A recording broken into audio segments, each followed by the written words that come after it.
Let me tell you, I've had some wild mornings, but none that started with a convoy of SUVs rolling up to my front yard like they were about to film an episode of Hoarders Property Snatchers Edition. Seriously, if you'd told me a week ago that mowing my own lawn could turn into an all-out turf war, well, I probably would have laughed, cracked open a Lone Star, and told you to get lost. But here we are. And if you think I'm making this up, just hang on. This story's got more twists than a cheap garden hose. So picture this early Saturday Texas sun, already flexing sweat, sticking my shirt to my back. I'm halfway through the front lawn, old push mower rattling along Credence blaring in my earbuds. I look up, and there it is. Black SUV, white minivan with Willow Realty Group slapped on the side in the kind of gold vinyl only a villain would pick. Two more SUVs glide up behind, slow and deliberate. I yank out one earbud, thinking maybe I'm hallucinating from heat stroke. Nope. The minivan door slides open, and out steps Karen. Yep, that Karen, the HOA queen bee herself. Linen blazer, wedge heels, and an attitude that says she's about to repossess my whole existence. For 3 years, this woman's been convinced my place, my little patch of green wedged between two HOA zones, should somehow be under her thumb. She's tried letters, calls, even Christmas cookies laced with guilt trips. Never worked. Not once. But today, today she brought an army. Behind Karen is a realtor, squeezed into a suit, 2 sizes too small a couple, that looks like they just cashed out a tech startup in a small parade of folks with clipboards, coffee, and the kind of expressions you wear when you think you're about to buy a steal. And me, I'm standing there mower idling, wondering if I missed a memo about my house being up for grabs. Karen doesn't even blink. "Oh, you're still here," she says, eyes flicking down to her watch. "You had until last night at 1 a.m. to vacate. We discussed this." I just stare at her, sweat rolling down my nose. "The hell we did?" "Yes, we did," she snaps, digging through her folder like it holds the Magna Carta. "You were served.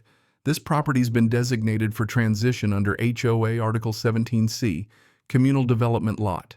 Scheduled viewing. Please don't interfere." I cut the mower. "Lady, you're trespassing.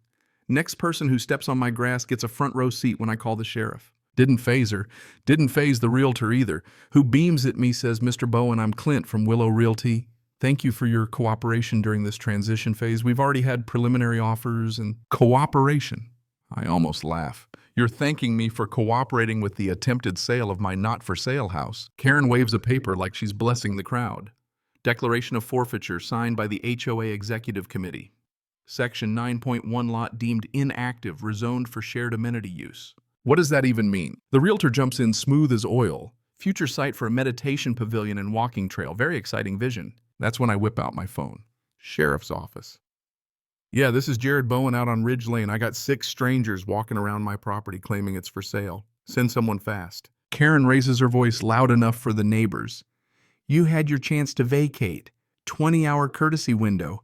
You didn't respond. That's on you." By now, people are measuring my back deck, tiptoeing across the gravel like it's already theirs. I slam the gate shut behind them. "Nobody's going anywhere else on this property. You're done here. Or you can wait for the sheriff and explain why you're selling someone else's home." For the first time, Karen looks rattled. This is highly inappropriate. No, what's inappropriate is showing up with a for sale sign and a lie. I glare at the realtor, who tries to calm things down with, "Let's all be civil. Maybe there's a misunderstanding." "No misunderstanding. I'm done playing. You're standing on land I paid for cash, never under HOA control, and you're trying to sell it like it's part of your suburban empire. Leave now or the cops make you." Karen leans in, drops her voice. "You can't stop progress, Mr. Bowen. This community has spoken." I grin. "I'm not part of your community. I'm the guy with the deed." She's speechless. The buyers back out mumbling apologies. The realtor's smile has curdled, and I just wait because the sheriff is coming, and for once I want every second on the record. When the cruiser rolls up, heat shimmering off the pavement, it's Deputy Lamb, solid guy. Former bailiff, once helped me with a mess when I was a process server. He sees me, nods. "Morning, Jarrett. What's going on?" I gesture at the circus on my lawn. "These folks decided to host a real estate open house on my property, claiming it's been forfeited to the HOA. Karen tries to bulldoze through with legalese and folder thumping. "This property is under the jurisdiction of High Creek Bluff Estates. Mr. Bowen was given notice." Lom studies her. "Ma'am, did you say forfeiture?" By what authority? By the authority vested in me by the HOA charter she proclaims, handing him a stack of paperwork. I can't help it, that's her garage printer deputy. Lom flips through the papers, his face tightening with every page. This looks like a private HOA document, not a county record. No assessor's signature, no registrar. Karen's getting red. It's a community-level filing. The county ratifies our records. When did they ratify this one? She hesitates. That process is ongoing. Translation: never. He hands her back the folder. This isn't a legal deed. You can't just decide a property belongs to you because your committee voted on it. You got anything from the county clerk. Her jaw is so tight I'm surprised her teeth don't crack. The owner has been non-compliant for 18 months. The law allows us to assume management of abandoned lots. I hold up my tax receipt. Paid 3 days ago through Travis County. Deed from the state auction 6 years back.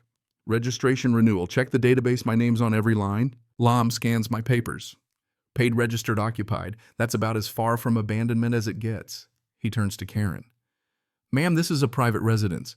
You and these folks are trespassing. Leave immediately. The realtor blurts out, Deputy, we were told this was a legitimate listing. We even have a pre-sale contract signed by Mrs. Elliott here. Lom stares him down. You're telling me you've got a sale contract for a house that isn't yours to sell? His face drains. She said it was approved through the HOA acquisition program. Program, you mean fraud, I ask. Karen tries one last time. This isn't over. Our attorney will be contacting you, Deputy, and this man will be hearing from our legal team. Great, I say, tell your lawyer to bring crayons so he can draw me where in the law you think you own my damn house. Lamb's done with the nonsense. Enough. You all need to vacate this property now. You return, you'll be cited for trespass. Karen opens her mouth but sees the buyers bailing. The realtor is already halfway to his van. Engines fire up. In minutes they're gone except Karen. She lingers, lips bloodless. This is harassment. You'll regret this. I step close. I've evicted people tougher than you. Try it again and the only regret you'll have is not knowing which prison has air conditioning. She smirks, but she's shook. When she finally drives off, I'm standing there, Lom beside me, both watching the dust settle. He tells me to keep my paperwork close, that something about her documents stinks. He's right. Now, if you think that was the end, oh buddy. Karen doesn't get embarrassed and slink off. She regroups. That's how people like her work. So at 6 a.m., sharp next morning, I'm first in line at the Travis County Property Office, thermos in hand, like a man waiting on concert tickets. The clerk, Elliott, slides over my file. My deed tax history all clean. But tucked in a scanned page dated 2 weeks back is a notice of non-usage and abandonment declaration from, you guessed it, the High Creek Bluff HOA. Elliott leans in. Not official. County flagged it as unauthorized. Held for review. See this once in a while from overreaching HOAs. I grab a certified copy and head downstairs to zoning. There I meet Lynn Sharp as attack. She recognizes my case. You're the guy with the buffer property, right? She checks her files. No annexation, no zoning change, but the HOA had tried twice in the past year. Both denied. One request even called my parcel a target for eventual acquisition. I laugh, but it isn't funny. By noon, I'm on the phone with my lawyer, Sandra. XD, a property rights bulldog. I want to sue them, I say. She says, slow down. Send everything you have. Turns out it's not just me. 2 other homeowners got similar fake notices, one sold, one still fighting. Willow Realty handled all the sketchy sales. Sandra connects the dots, fake abandonment notices, fake board votes, then a quick flip before the owner knows what's happening. We dig deeper. Sandra finds that the so-called HOA Executive Committee doesn't even exist. All the meeting minutes, same font, same spacing, same computer file, metadata, all created the same day. They were desperate, sloppy. And Dana, a former HOA accountant, reaches out with a USB full of internal emails and spreadsheets, fake budgets, forged committee votes, and a property absorption schedule. My parcel phase 1. Sandra goes full throttle, files for an injunction, launches a civil suit, and the county freezes every pending transfer. News breaks, neighbors rally. One Hank, a Gulf War vet, shows up at my porch in boots and an Astros cap, shakes my hand. You keep pushing. I'll back you all the way. Then the twist hits.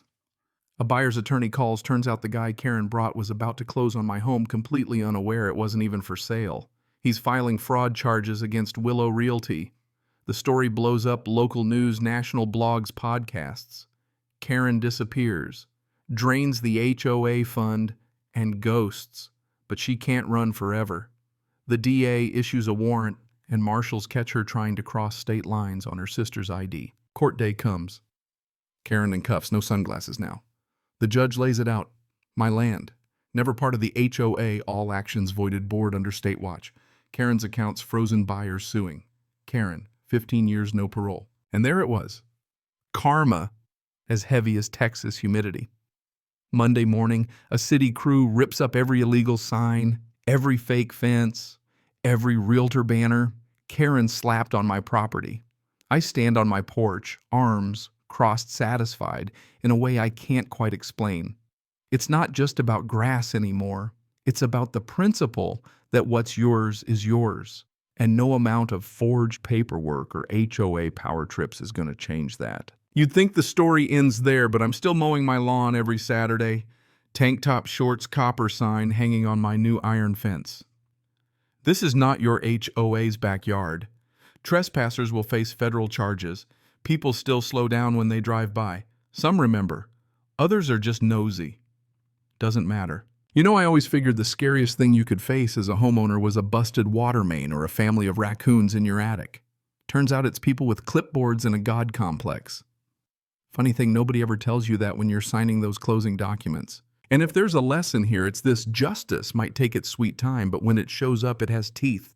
Never, ever let someone bully you out of what's rightfully yours, no matter how official their paperwork looks or how loud they say community. So now let me throw it back to you. Where's the line between protecting a neighborhood and outright theft? When does power become abuse? Ever had to fight for what's yours against someone with more money, more influence, or just more nerve? Drop your stories in the comments. I want to hear about your own HOA nightmares, property close calls, or when you stood your ground and came out on top or didn't. Justice is a wild thing. Sometimes you gotta mow right over it. Cảm ơn các bạn đã xem video. Cảm ơn các bạn đã xem video.